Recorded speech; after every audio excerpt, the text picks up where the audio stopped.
Hi everyone, I am back with another book presentation. I just want to start off by saying I apologize for the mess in the background, but I had to shoot the video in my room today and both my roommate and I are doing laundry, so it's kind of crazy. But I promise we usually live a little bit cleaner than this.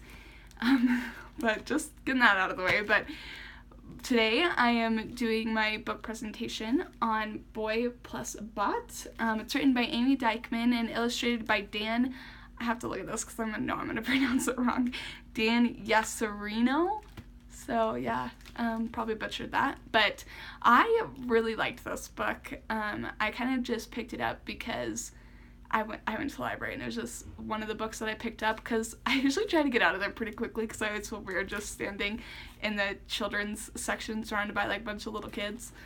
So I kind of just picked it up and without thinking, but I'm glad that I did because it's actually a really cute book, and I think that other than being cute, there's more to it, which I'll get to later because it's one of the things that I liked. But I would put this book, Boy Plus Bot, in the category of kind of the modern fantasy with science fiction a little bit, but I know we've kind of focused more on modern fantasy because, so I would say it's modern fantasy, well, one, because, I mean, it's in the real world, and there's a lot of those elements in there that you see, you know, the boy with his family and just doing everyday things, like the bot and him will, you know, just run and play tag outside, or they roll down the hills, and, every little kid does until they get chiggers, or I guess they don't really have that up here, but I'm from Missouri, so we have chiggers, so you don't roll in the grass.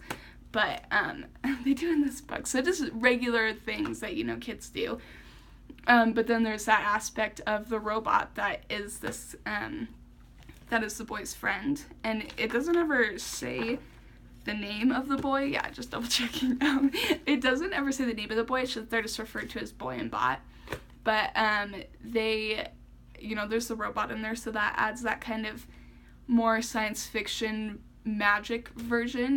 There's not really mythical creatures, but I think having a robot in there makes it modern fantasy, makes it, modern science fiction fantasy kind of in that realm. And so kind of going into the book, what this book is about is, like I kind of said, the boy and the robot are playing and they're rolling down the hills and playing tag and just having a good time, but then when they're rolling down the hill, the bot hits a log and flips his power switch off.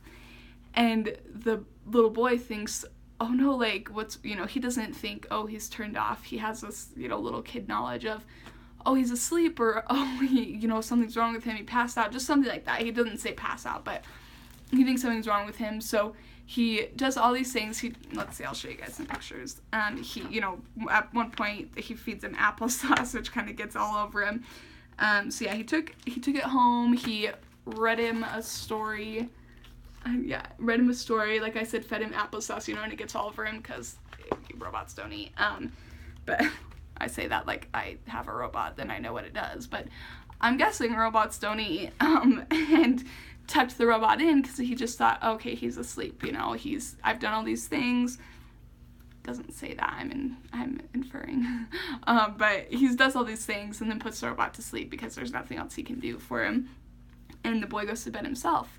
But somehow when the parents open the door, I'll show you, open the door to check on their son, it flips the switch back on, and the robot turns on and sees the little boy sleeping, and he kind of goes through the same thing that the little boy does of, oh, he's turned off, what's wrong? So he goes through his own thing of taking the boy to his home and feeding him by giving him oil, and then he, reads him a manual of, reads his instruction manual, and just as he's about to put this kid's battery in, because he's like, okay, there's no on or off switch, it must be the battery.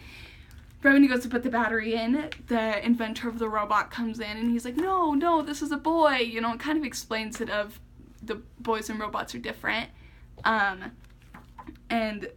but they still, in the end, I guess I'm kind of short on time, but in the end, once they figure out the other is different, they still are playing together and having fun, and that was one of the things that I really liked about this story, is that I think it was just a fun story of, like, these weird mishaps that come because, you know, this boy and this bot don't understand that the other isn't the same, but even once they do, they still play together. And I think that's kind of like a cool underlying message of, you know, understanding each other's differences, because each person is different, you know, and then still being able to be friends and, you know, do the same things that you did, even though that person's different. And so I really liked that kind of underlying fun message. I don't know how many little kids would get that, but I think if parents read it with them, they will. And it's a pretty simple book, so I think it you know, it's meant, I would say probably pre-K. Like, I would have read this book to my brother whenever he was 3, or he probably would have read it with me when he was 3 or 4. So I think 3 to 5, maybe 6 age range is probably where I'd put it at. And even if they don't totally understand it, I think it's a good lesson to teach, and, you know, growing up learning that. So I really liked this book, and I would suggest that everyone goes and reads it, because it's really fun. And I'm a minute over, so I'm gonna stop here.